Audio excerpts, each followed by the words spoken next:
appreciate it. I don't need a spoon. I mean, you stirred it, so. Did you add like Sprite and stuff, or just?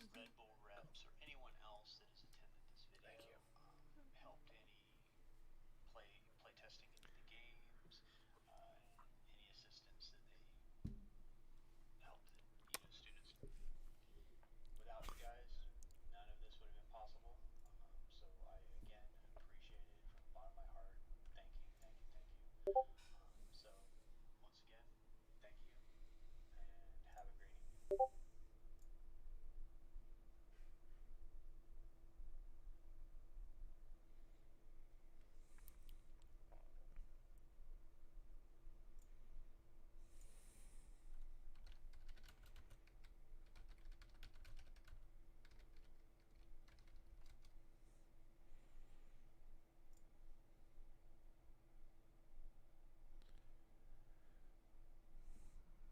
All right. If anybody's viewing right now, thank you for your patience. I will get it started in just a moment.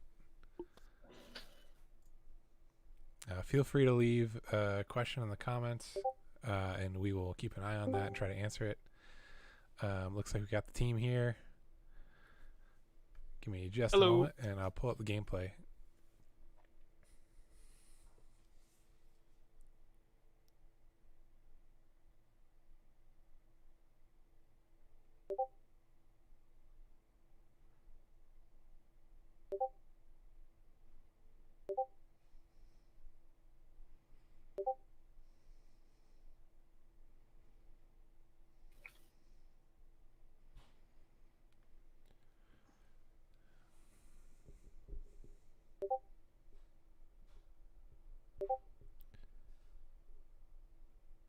Yeah, also, I need to turn off my Discord pings. That's part of it too.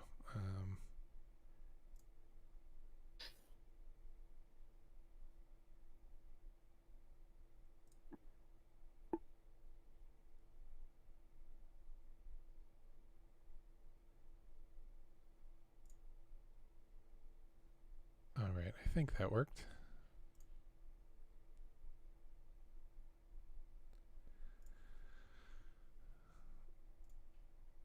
Okay, I'm going to go ahead and transition. You should see my desktop here.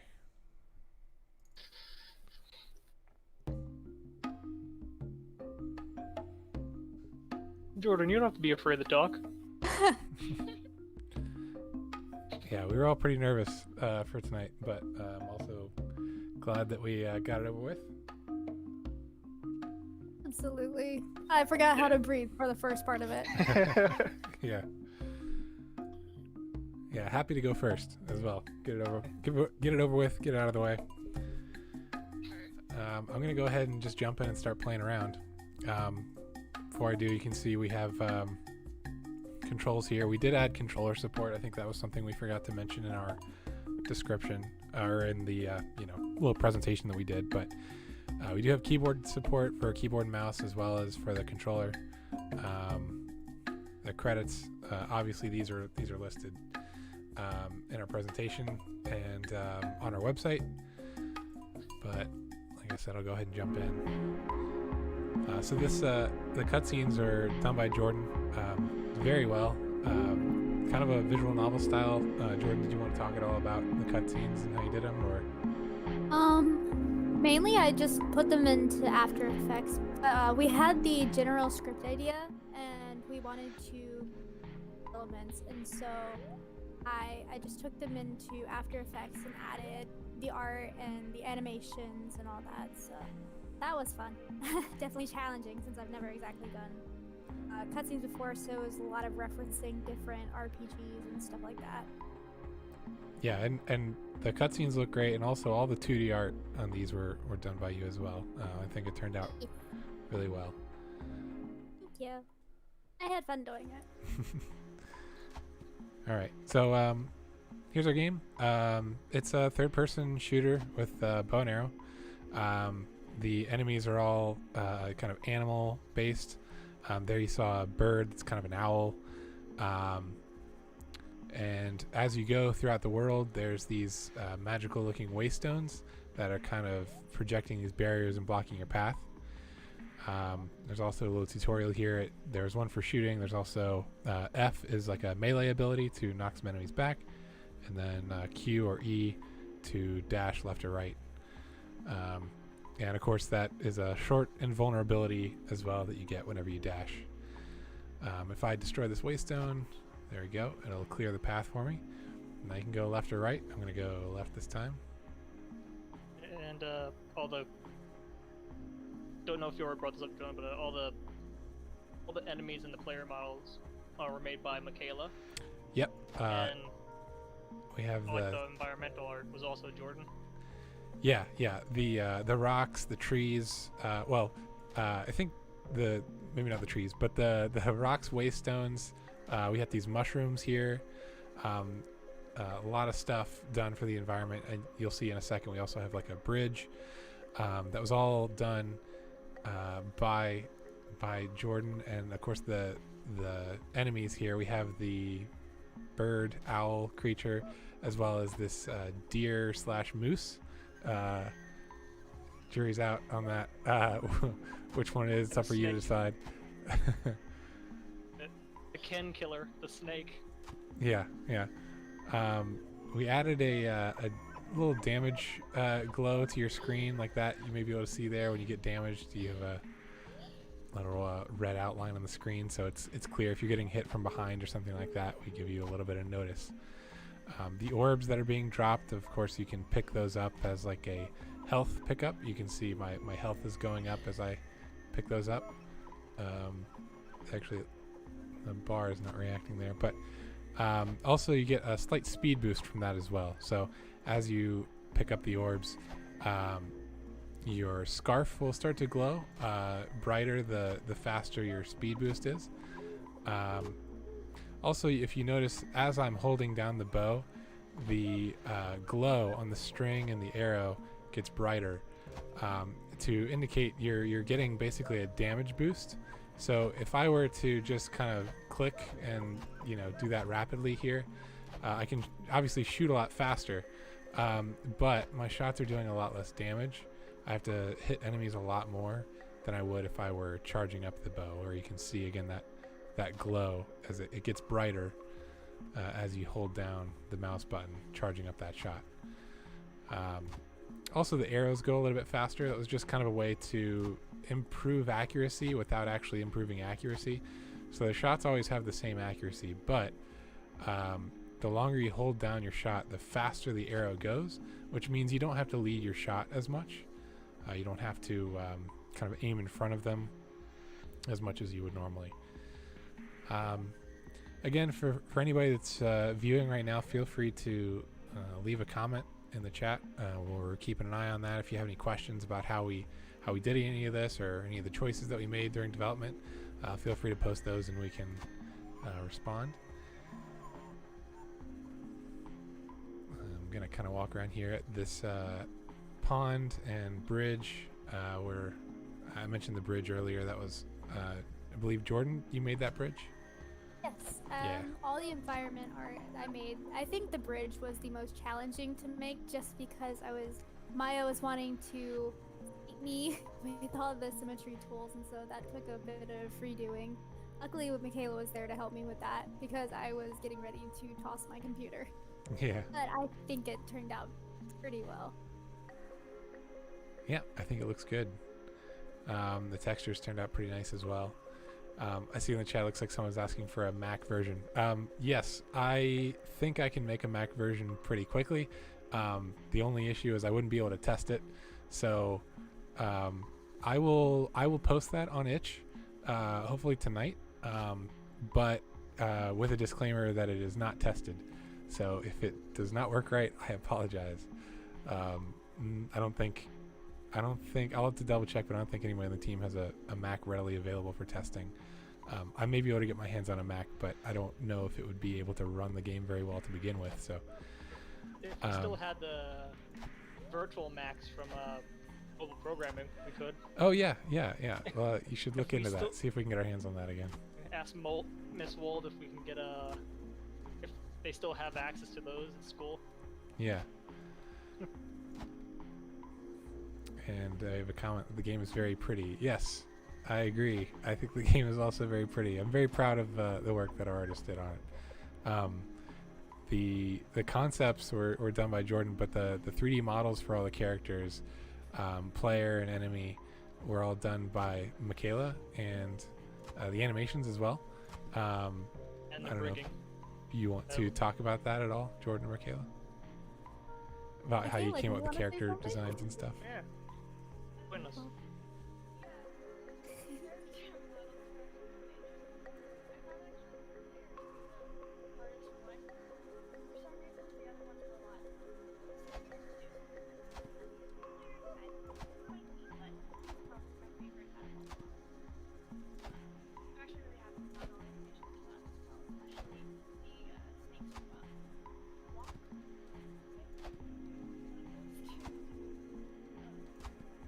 I mean, the snake in general is just very.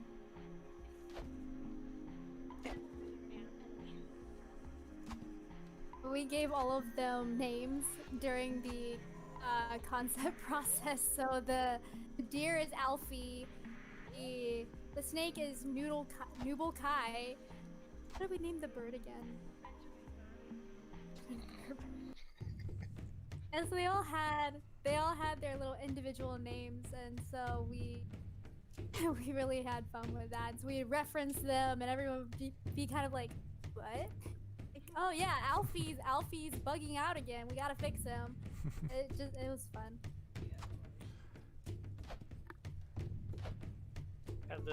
Had to set up a cheat sheet for the names.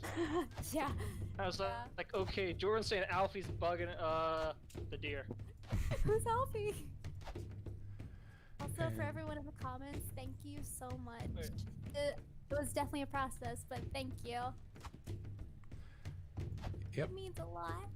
And my goal was just to make something that lived up to the art as best as I could. Something that showed it off well enough. That's part of the reason we pivoted from a twin stick shooter style game to more of a third person. Just to get a better view of the world, to see the enemies from farther away and get a better sense of what they're doing before you get to them. We got several comments here. It's hard for me to play while reading. If you guys want to read the comments out for me. Where do you want to start?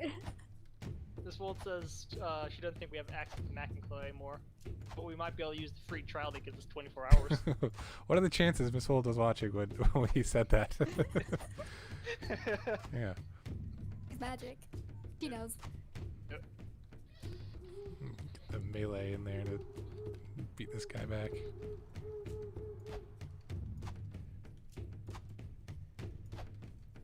All right, there he goes. Get out of this hallway. I love it how Alfie's just waiting. Yeah, he's perched up on that rock.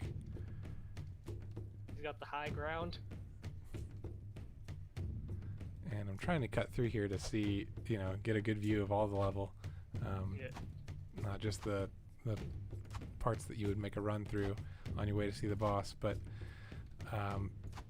yeah, this level, we wanted to at least have 2 levels to give a sense of, progression, but also, showing off 2 different styles, and that the game looks good not only with the blue forest, but also in this, cave environment as well.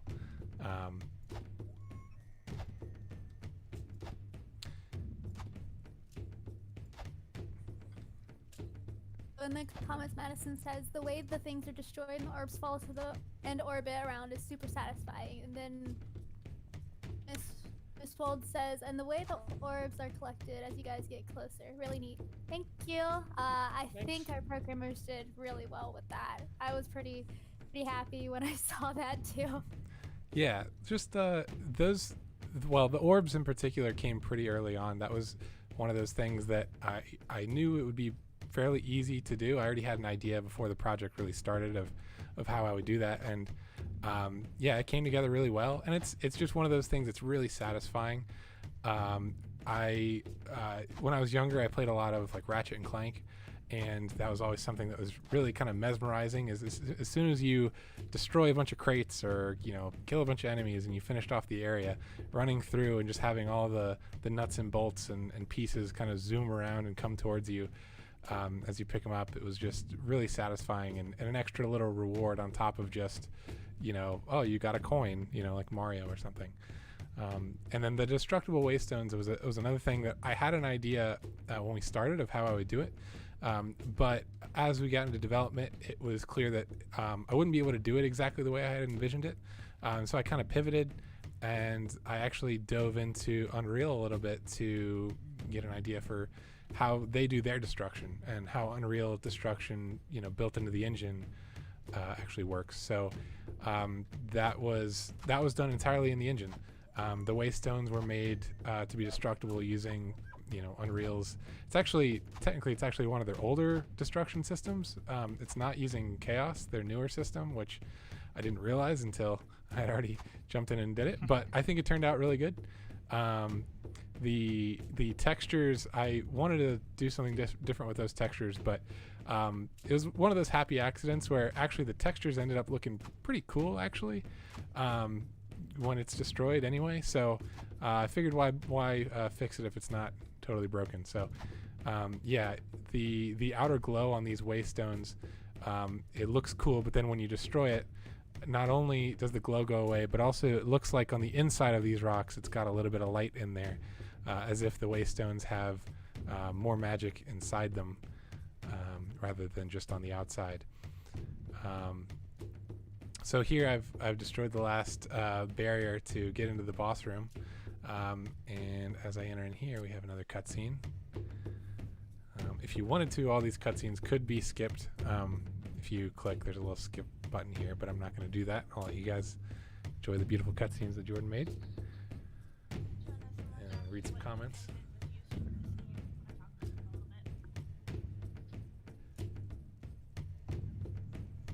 Yeah, everything's fitting together nice. Comments says the color, texture, sound, even the fonts fit. Good job. Thank you so much. The way things are destroyed, the way the orbs, everything seems to look together smoothly. Love the player feedback. Thank you so much. Yeah, player feedback was definitely something important to us. We want to make sure that the player, if they don't know what they're doing, at the very least they get some kind of positive or negative feedback if they're doing something right or doing something wrong. If you can't have a cut and dry tutorial, then at the very least you should have good player feedback. That's what I think. So we definitely try to do that throughout the game. This guy will stop moving. There we go. Do you want to talk about the engine that we were using, like in the version and stuff? Yeah, so we're using Unreal Engine 4, specifically version 25. In hindsight, I don't know if 25 was the best choice, but Unreal Engine 4 definitely, I don't have any regrets there. It was kind of a pain to learn everything at first. Unreal Engine definitely has its strengths and weaknesses if you compare it to our alternative, which would have been Unity. But in general, I think part of the reason our game turned out as nice looking as it did is due to Unreal, and certainly on the programmer side of things, it definitely made things a lot easier than they would have otherwise been. Considering that we had to make everything from scratch, there's a lot of things built into Unreal already that kind of make game design easier from the get-go. Things like the player controller and controller support and a lot of little things that would be a kind of a bigger headache if you had to do all those from scratch with code in Unity. The level design and like making the terrain and stuff is definitely easier in Unreal than it is in Unity. Yeah, certainly. One of the harder things as well, especially starting off in the beginning, was source control. Unreal projects tend to be a little bit bigger, and so file sizes were an issue for source control.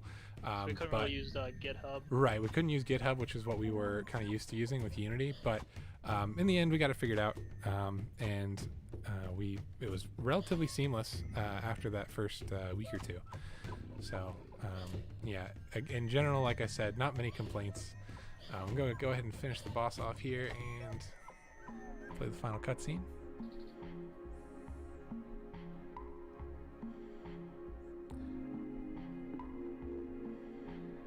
But yeah, Unreal Engine was what we used. 425. In hindsight, I probably would have said let's just stick with 24, Unreal Engine 4.24. But that's just because of like some little bugs here and there. And once we got into development, I was scared to, say, hey guys, let's update our Unreal Engine version, because you know that never ends well. So. I found it kind of interesting that, especially with the cave level, it seemed like we would all take slightly different routes. Like we get into a habit of taking a different path. Like all four of us seem to have taken a different route. Like at certain points we'd break off. Like I know I would always go completely right every time I played that level. Like after a while, like if I was just speeding through. Yeah, I generally did the same thing. When you're QA testing and stuff, you tend to just kind of buzz through the level as quickly as you can. But there are certainly parts of both levels that I want to show off to everybody, just to give everybody a clear view of the whole level. I know at least in the cave level, there's the part with the bridge on the left with the stalactite and stuff like that coming down. I want to show off. This time I'll go to right. Last time I went left, I'll go right this time. Yeah, I noticed while I was QA testing, every single level was always full left, and I never deviated unless I needed to test a specific area. So. I always just got myself lost. So I'd double back and be like, which way did I just come? Yeah, so that's another. It definitely took longer. That's another thing that actually kind of is helpful about the barriers is, a lot of times in game design, you know that if you see enemies, you're going the right way, right? If you see enemies, that means, well, I haven't killed these people yet, which means, I haven't been this way. The waystones and the barriers kind of help with that as well. Whenever you see those waystones with the beams coming out of them, you know that way is blocked, and that's probably the way you're supposed to go. So if you destroy that waystone, you're making progress. So just another small thing to kind of help with player feedback and help the player understand, not getting lost and stuff like that. Especially because we didn't have like a mini map or anything like that. One of the comments says, what were your biggest challenges you guys had to tackle? It was technology, because my computer kept crashing. Like every 5 seconds it would crash. Yeah, it was per force fighting you. Yeah, certainly technical hurdles, especially early on. The further we got into development, I think those kind of technical things were less new issues popping up and more just like, well, this thing happened again. I guess we'll do that solution that we found before and just hope it doesn't happen again. In terms of specific development, though, for me at least, I think I mentioned the waystones. One thing that I would definitely list as a challenge that I'm not 100% sure I ever overcame would be the AI. Kind of going into this project, or any project, whatever I was going to do for Final Project, I knew that the AI was going to be something that I was probably going to want to focus on, just to make sure that the enemies were relatively different and interesting, with different levels of challenge and stuff like that. But in the end, I don't know if I succeeded there. With a lot of other things that we had on our plate and other priorities and things that we had to do to make the game, look as good as it can and feel good. The AI on the enemies was just one of those things where the more time I spent on it, the less satisfied I was with the end result. And at a certain point, you just have to call it a day and make sure the rest of I should probably get rid of that tutorial. After a while, I just don't even see it. But yeah, looks like we got a lot of comments rolling in. I think one of the biggest challenges for me was actually the animations themselves. I animated the whole game, and player animations seem to want to fight me all the time.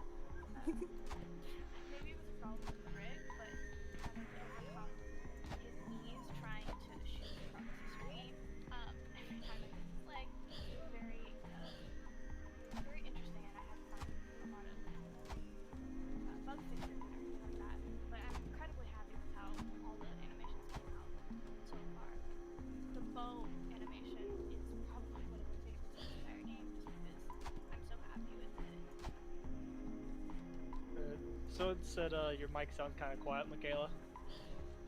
Oops. Yeah, you may be able to fix that in the Discord settings. I'm not sure. Yeah, I'll turn it up. It's okay. It do be like that sometimes. Yeah. I did. That was definitely one of the things that I was pretty proud of in the end, though. The animation. I didn't work on the animations, but I did work on a little bit of the blueprinting for the animations, and that's definitely one of those things. I know one of the other groups talked about motivation was kind of a challenge, and I'm not gonna lie and say we were totally motivated start to finish, but that was definitely one of those things that helps a lot. You know, once the animations were done. And they were technically in the game. All I had to do was implement them into the actual functionality and make things, you know, actually be animated in the game.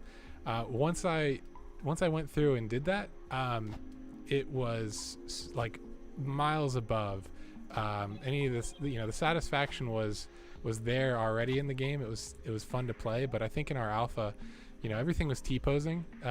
Everything was just sliding around.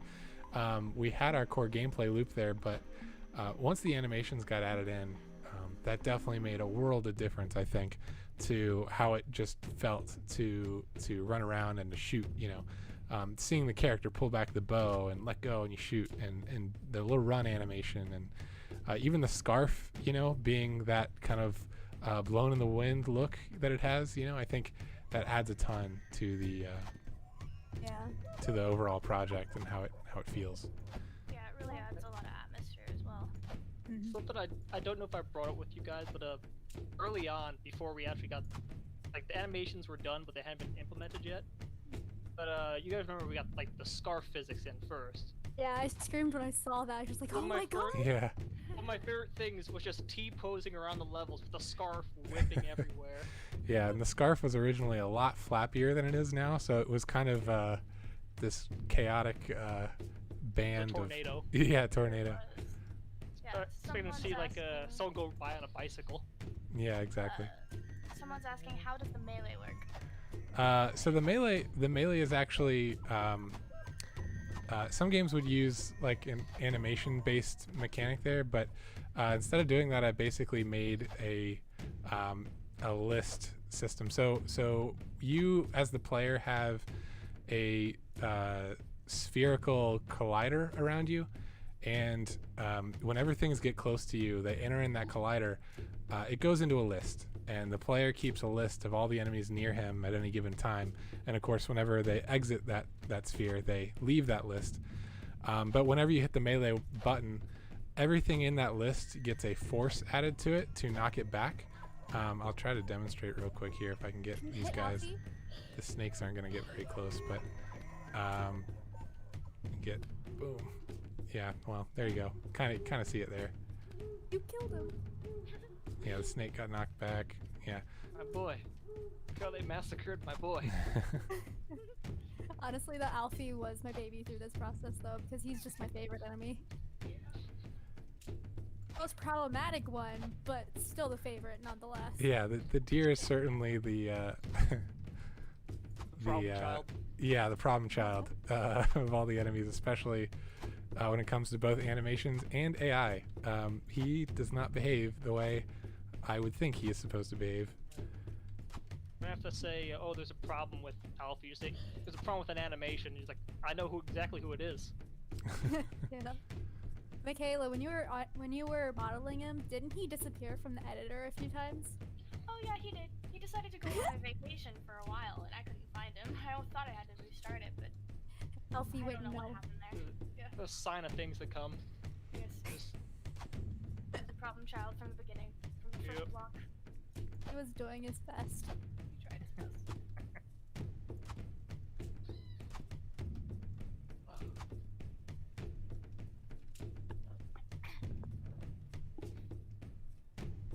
Yeah, for some reason the health bar doesn't look like it's updating correctly, but For some reason, I've noticed you're still taking in the health, but it doesn't update until you actually get hit again. yeah. Yeah, the odd bugs that don't pop up until until you're done. You're showing it. Yeah, You're showing so it you're to showing it to an people audience on of stream. 200 people. It's like whenever I thought I would fix the the enemy spawns. Like, okay, it's working perfectly. About an hour later, one of you would playtest, be like, hey, Alfie's in the trees. Yeah, it would work perfectly until one of us tried it. Go through it like 5 or 6 times. Like, okay, everything's spawning correctly. No one's spawning, out of bounds in the trees in the lake. Hour later, my phone goes off. Hey, there was a bunch of deer in the lake. Yeah. Alfie's trying to swim. It's always healthy though. It always was. I think the birds ended up in the trees a couple times, but other than that, it was always the deer. Yeah, 1 or 2 times. Benjamin Burb definitely decided to act out of line, but the snake was fine for some reason. It was just always Alfie, 99% of the time. I like Just when we were didn't doing a want playthrough with Ken, and Snake just kept sneaking up on him, killing him. Yeah, that was Sure. before we had the little damage outline on the screen, so he didn't know he was dying until he was already dead. It got to the point where he would make sure he killed everyone first, like every snake first. Yeah. He learned. Oh no. Yeah, originally we had planned on making a much more in-depth kind of boss fight here, but due to scoping issues, that turned out to be not as viable as we thought. So we turned it in a little bit more of a puzzle kind of thing. So we have enemies spawning in here, and you can continue to kill enemies, but hopefully throughout the game you picked up on the fact that these waystones, point to the barriers, and they're meant to be kind of cues to the obstacles keeping you from progressing, and seeing them in the boss room should hopefully cue you off that these are probably stopping me from doing something. And then once you destroy the last one, if you saw, there was a little cue up on the screen that says, I think the boss is vulnerable now, just as an extra little hint to say, hey, you can shoot the boss now. I've been ignoring it just because I'm trying to play to show everybody the gameplay, but I'll go ahead and finish that off again. There you go. Alright, so 2 questions in the chat. What are the future plans for Ozus? First one. Future plans, I definitely want to polish. There's still a lot of things to be fixed. The AI, just speaking on my own, things that I can do for sure on my own would be, the AI. I want to put a lot more time and effort and energy into making that better. But I'm not sure about everyone else.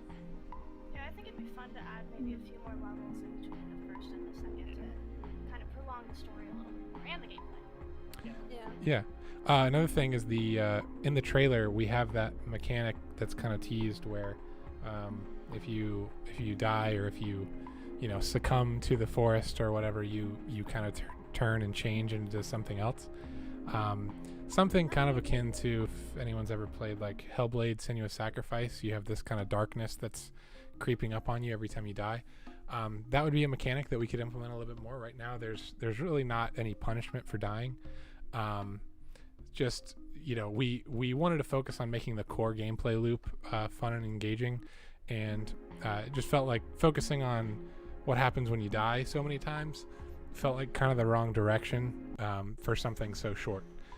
But for a longer game experience, obviously, dying is something that's going to happen, and so working on a mechanic that ties into that would be worth our time, I think.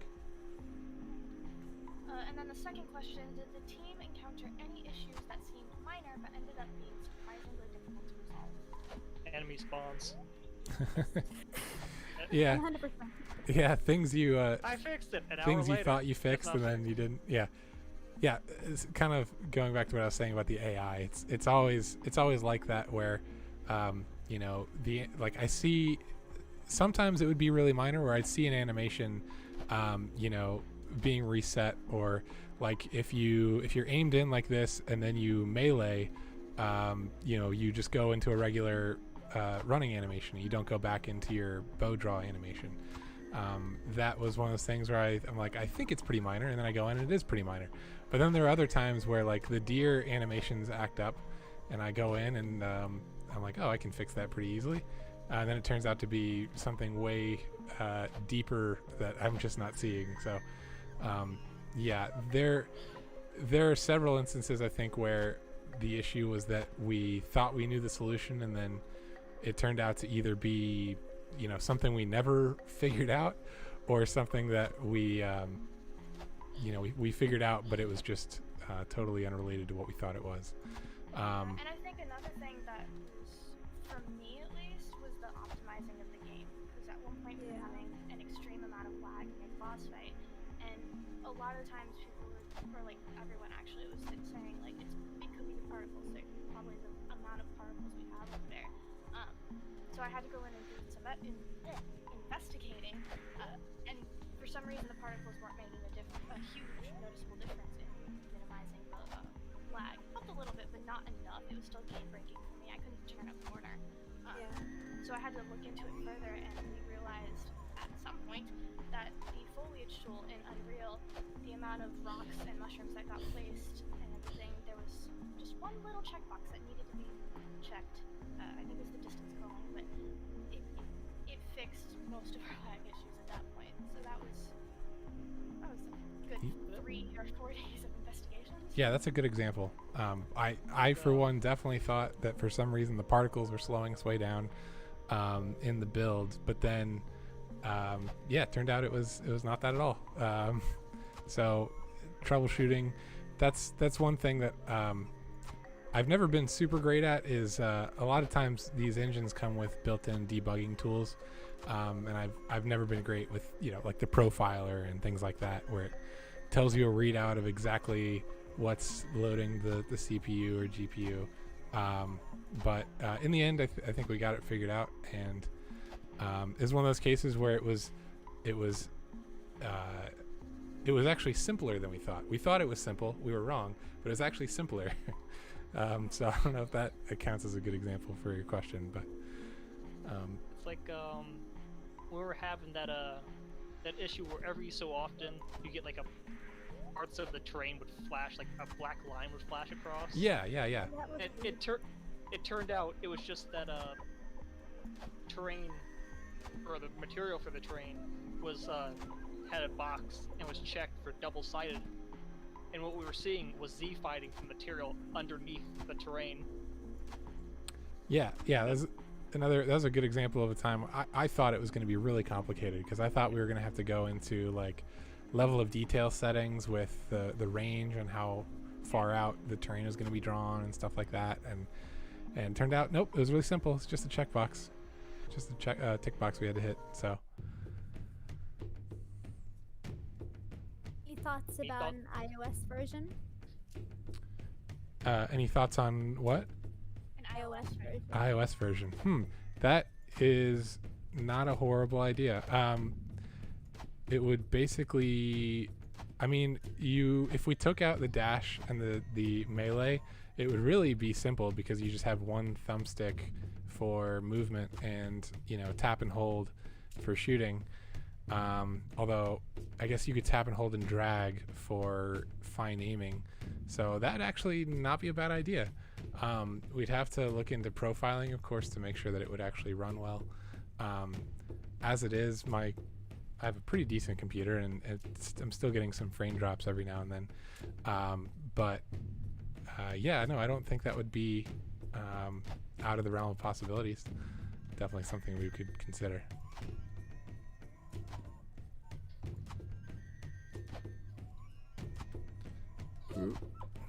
Okay, I'm trying to send out a couple of chat. Also, just a disclaimer, I am a walking typo, so if I misspell something, I am incredibly sorry.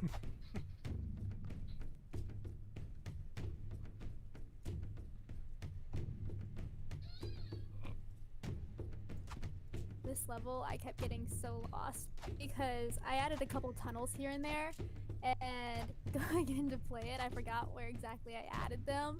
And so there was a lot of moments where I just had to sit and think, okay, where am I?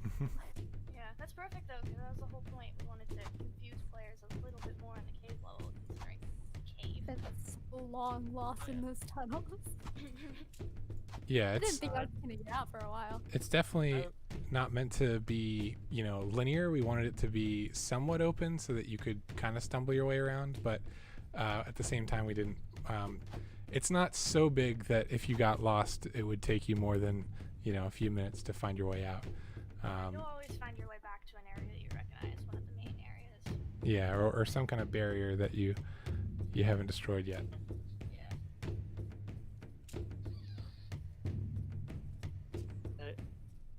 Remind me of how just talk about this level, like voice stuff. Remind me of how much of a pain it was to get like the ceiling done for this, like trying to figure out the best way.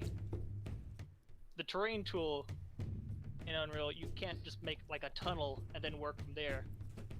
Make one plane, and then you have to make the plane for the ceiling.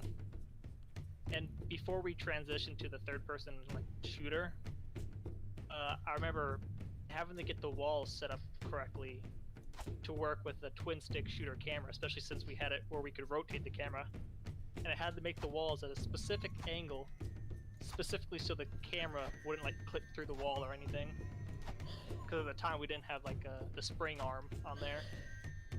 Yeah, there's a lot of pivoting and you know, transitioning to find the sweet spot for our game, but in the end I think we did pretty good. You know, again, it's kind of all about player feedback. You want to make sure the player has all the information they need and stuff like that. So Lauren says our game is super pretty. Thank you, Lauren. We appreciate it. And your game also looks great. I can't wait to check out your stream. Hopefully you guys put your stream up later for us to view, you know, as a recording or whatever. I would like to watch that. Yeah, I want to watch everybody else's stream too. I love the way Alfie just gives up when he dies. Yeah, originally the intent there was he would charge until he hit something. Unfortunately, with the way pathfinding kind of works, that would oftentimes have him hit something when he didn't actually hit something, which just looks like he's just stopping and acting stunned. It adds to kind of his childlike qualities. I don't know what direction I took with the animations or what made me get there, but for some reason I decided to make his death animation him falling on his butt and just falling over like a child. And so that kind of led the rest of his animations, but like him stopping short really makes him look like a child as well. Which is interesting, more of a tank character, but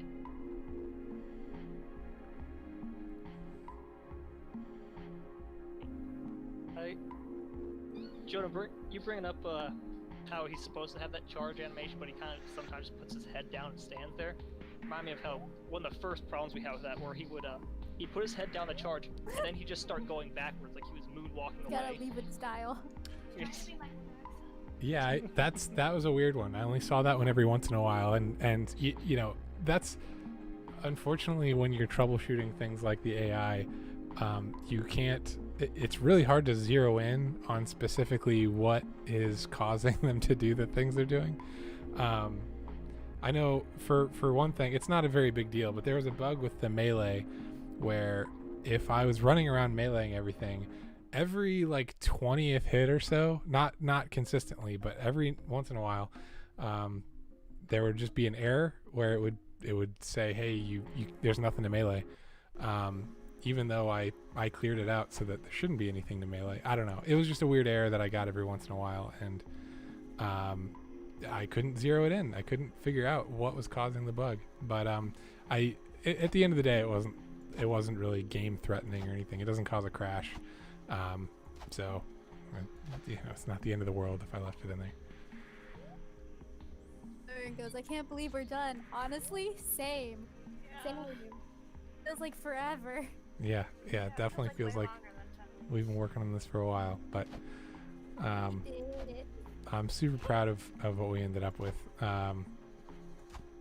It's definitely not what I had envisioned when we started, but I don't think most teams started out with a perfect vision of exactly what their game would be. So yeah, I'm gonna be seeing Dora.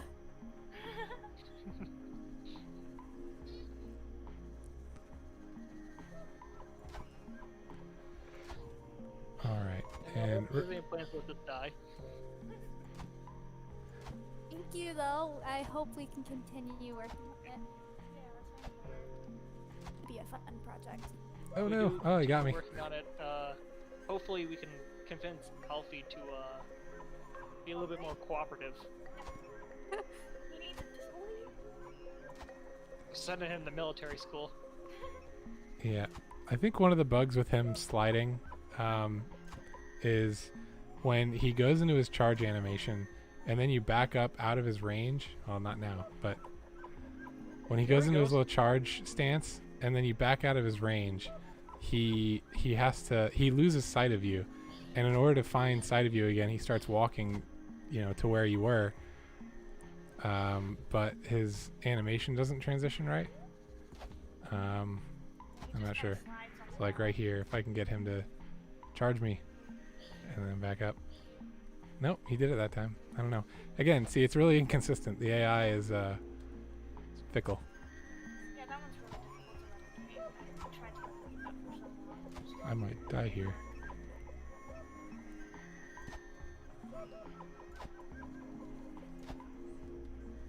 Yeah, unfortunately. During work, while working on this project, I also had was taking mobile programming too. So going back and forth from Unity to Unreal was kind of, especially when I was like running on fumes, just like kind of in a haze. Like, why isn't it working like this? Oh wait, that's called something else here. One of the biggest issues that I had working in Unreal, because we took level design, and for some reason during this, the editor decided to rearrange itself. And Yeah. So half of the train tools went missing, and you had Yeah. to like go through all these tutorials to try to find them. I think that was I part remember of you sending me a part message of about the- that, like the train Yeah. tool's gone. the switch from Fix things. 25. I think that was kind of what I was saying. In hindsight, if I had known the issues we were gonna have, I would have said let's stick with 24.3. But in my naivety, I thought, ooh, we're about to start Final Project, and 4.25 just launched. Let's go with that, without having ever tried it first, So I think that's one of those things where they switched it for 25, and we had no real, heads up of the fact that was going to be switched. So, yeah, in hindsight, probably should have gone with 24, but it worked out. We figured it out. I'm proud of myself because I figured out where things went. It was just a big aha moment. Yeah, Oh, exactly. that's a great feeling when you're like, aha, that's where it goes. Yeah. I did something smart. Yeah, and that was kind of a lot of development with Unreal is that kind of thing where, between different engine versions, things are changed so much that you can find a tutorial for one thing, and it will give you all the answers you need except for one thing is missing, and then you kind of have to either find that yourself or go find a different tutorial for that, or the documentation is fine for what it is, but the tutorials are you almost need a tutorial for each and every thing that changes with the new Unreal version. But again, in hindsight, really, I do feel like the strengths of Unreal outweighs the weaknesses. Especially once you already have experience in Unreal. The more I worked with it, the better I felt about not only solving, coming up with solutions for new ideas I had, but also any other problems that kind of arose. The more experience you get with problem solving, the less problem solving seems to be daunting, at least in my experience. So. Eliza, I can't blame you. The temptation of new things is strong. 100%. Oh, for sure. Yeah, that's You new thing, gotta try it. yeah, that's another thing. I definitely want to not let go of Ozus. I want to make this game the best that it can be. But I also have this kind of it's more of a personal problem, but I have this kind of sense of shame for like leaving things behind to work on new things.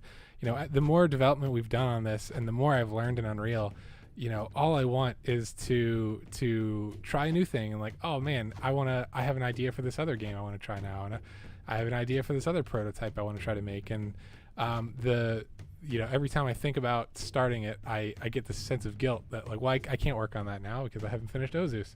I can't start something before I've finished, my final project game. And now that the class is over, that a little bit of that guilt is gone. But at the same time, as long as people want to see more Ozus, I definitely don't want to disappoint them. So I'll try to keep that in mind as I try to balance my time in Unreal moving forward between this and any new things we might want to work on. It'd definitely be cool to see the level you animate. Yeah, we can. There's plenty of things that would be plenty of room for addition and growth to this game. Not the least of which is making the AI better. It would be cool to not only give the AI their proper treatment with making their brains better, but also giving them an extra attack would be kind of cool. Adding other enemy types, a full boss fight would be cool. Like you said, another level or 2, or 5 or 10, whatever. There's no sky's the limit. Yeah. And back to the AI thing, I know in our beginning phases, our initial plan was to make birds swarm around the player and have like a Yes, yeah, flock of them yeah, instead of individually. That'd be interesting to get to work. yeah, 100%. That was another example of one of those things that seemed like a good idea when we came up with it, and then as time and development went on, it became clear that that was not going to be as simple as I had envisioned. The idea is there, but it's again kind of going back to that sense of guilt. I don't want to work on a new part of the thing that the birds can do if the birds don't even do the basic thing 100% correctly. I want to make sure that it's polished from the ground up, and so that can be kind of tough. But going back to what I said about giving the enemies a better brain, more attacks, that's certainly a part of it. Is the enemies can definitely be varied as well. Right now they have kind of similar tactics. We tried to mix it up a little bit, so the birds just kind of come at you. The snakes will shoot like these venom globs from a distance, you can see there. And the deer, obviously, they have their little charge attack that they do sometimes, like that. They're meant to go straight, and you're meant to be able to dodge them. But sometimes they stop short, and that is obviously a bug. But there are a lot of things, a lot of areas where the AI is not 100% where we envisioned it. All games should have a scarf as an option. It looks cool and moving. Agreed. That was a really fun part of the game for me to do, and actually one of the simpler parts as well. It's just a physics asset on the planes of the scarf. I remember when Michaela got it implemented, she's like, "Hey Joe, you gotta check this out." And so I pulled it up and I saw the scarf move. I'm like, oh. It's at that moment where it's just like, oh my gosh, it's coming together. Yeah. So cool. Definitely one of those really rewarding moments. Yeah, when I first activated the physics part of it and it kind of went limp just with the character T-pose there, I had a mini heart attack because it just was like freaking and I was not expecting for it to be so nice, and it already felt like it was coming together way more there. I definitely had a fangirling moment right there. All right. We're getting close to an hour now. I'm going to give it one more quick playthrough. I'm going to skip the cutscenes and stuff like that, but if anybody has any other questions, and now's the time to go ahead and throw them in. We'll answer them best we can. I also, just as another heads up, I did put, obviously the main stream that Ken was doing earlier has a link to our itch.io page with download for the game, but I also put that in the description of this stream as well. Hopefully it's there. Yeah, it is. Yeah, so you can go download the game and try it out if you want there. And of course, you're welcome to leave any feedback there. You can leave comments on that page, I think, on the itch.io page, and we'll totally see them and respond to you if necessary. Also, if you want to reach out to any of us individually, as far as like, Jobs jobs. Yeah, job. I didn't want to be so direct, but yeah, if anybody wants to offer us a job, you can go ahead and send a comment or a message on that page. Let us know, and we'll reach out to you directly, and we'll send you our emails and stuff like that to anybody that you're trying to get in touch with. I can definitely try to go and input our emails in the page as well, so you have them there. Yeah, if you still have to log in for that, you may want to do that sooner rather than later. But yeah, that I would not mind having my email there. I know some people don't like to have their email on public pages, but for this, I don't mind. For this, I'm okay with it. Yeah. Oh, I keep forgetting to get rid of the tutorial. One It's comment. just you. One comment. Pack It's animal made that. attacks, multiplayer, machine learning AIs, so many possibilities. Yeah, there's a lot of things we can do with this game. Oh yeah, machine learning is another one of those areas that I would love to learn more about and to really dive into.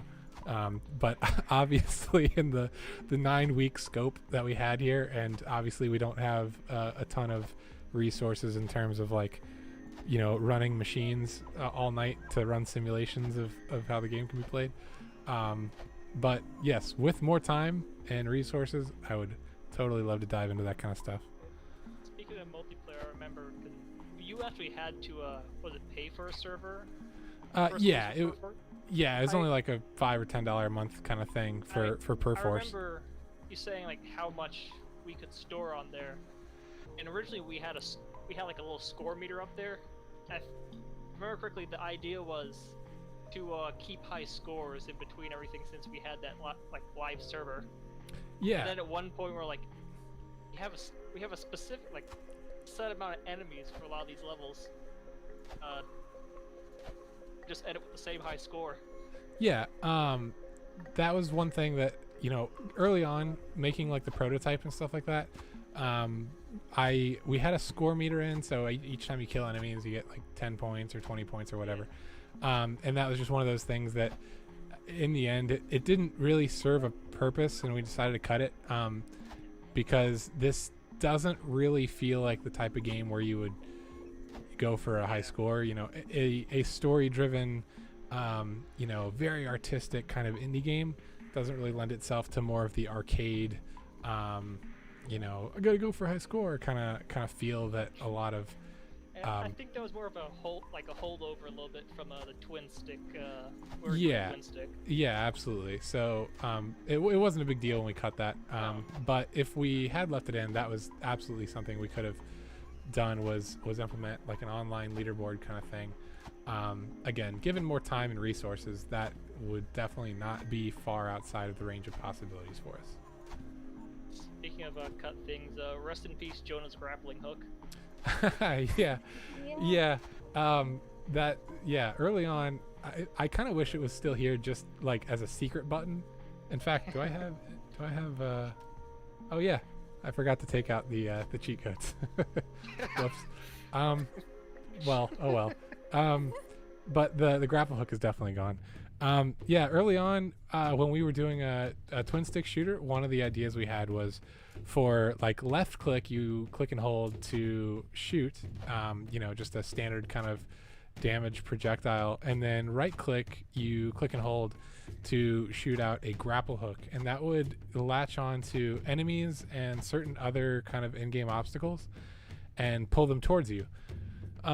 Originally the intent there was not just to pull them towards you, but to also have something like in a potential idea we had for like a boss room puzzle or something where you could pull down a stalactite onto the boss's head, and that would be an extra way to damage him. Like maybe you can't shoot him to do a lot of damage, but if you pull down the stalactites, you can get him, really quickly.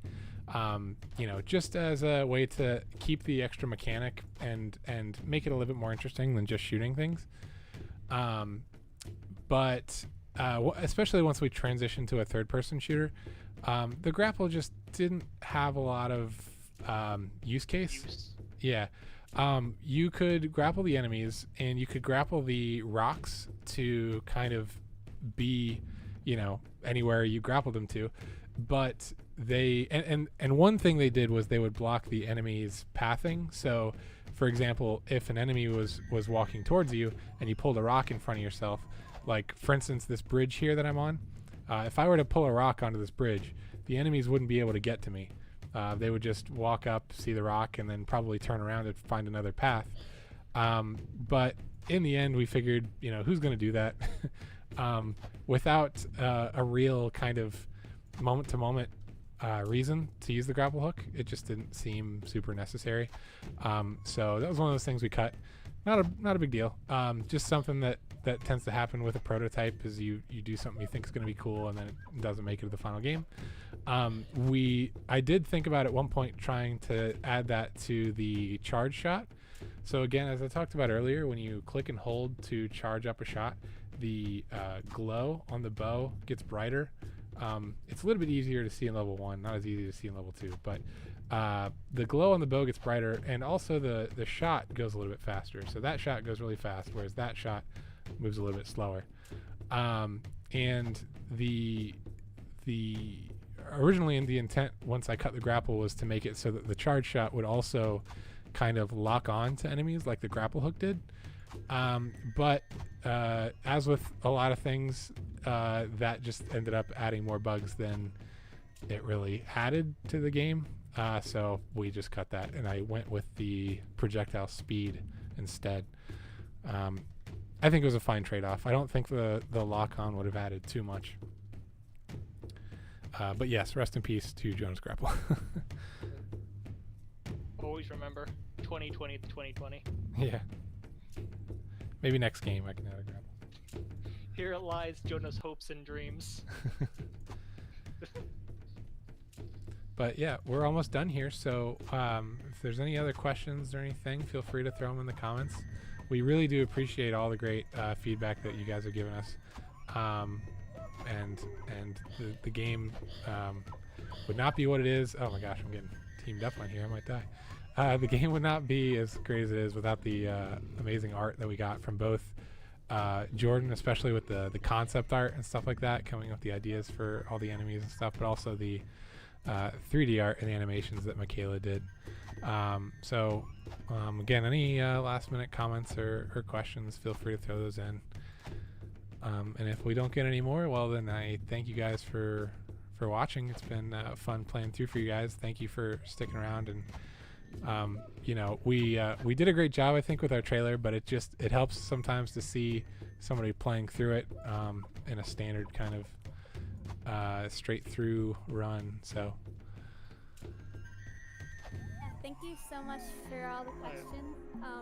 Probably wasn't able to answer them all, like at least verbally, so I tried to do it in the comments. So I tried. But thank you. Thank you for all the feedback and everything as well. yeah, thanks again, guys. When this cutscene ends, I'll go ahead and wrap it up. Just to kind of recap, my name is Jonah. I'm the lead, team lead and gameplay programmer. You'll see the credits here in a second, but just so you know my name to my voice, and if the rest of the team wants to. I'm Jordan Alt. I am the artist and 3D asset artist. I'm Michaela Carson. I'm the 3D character artist, animator, and assistant level designer. And Christian Garnier, blueprint programmer and level designer. So thanks That's the again. end. Yeah, thanks again, you guys, for tuning in to check out our game. I mentioned it before. I'll just mention it one more time. There is a link to the itch.io page down in the description of this stream. Go ahead and click that if you want to try out the game, or if you want to leave us any comments or feedback. I'm sure you can leave comments on this video once it's put up, but for later viewing. But we'll definitely see it as well if you go over to the itch.io page, leave a comment there. And we will, by the end of the night, we'll have up our emails as well if you want to reach out to us directly. Yeah, thanks again for tuning in, and thanks for trying our game out. appreciate you. all the feedback. All right, bye guys.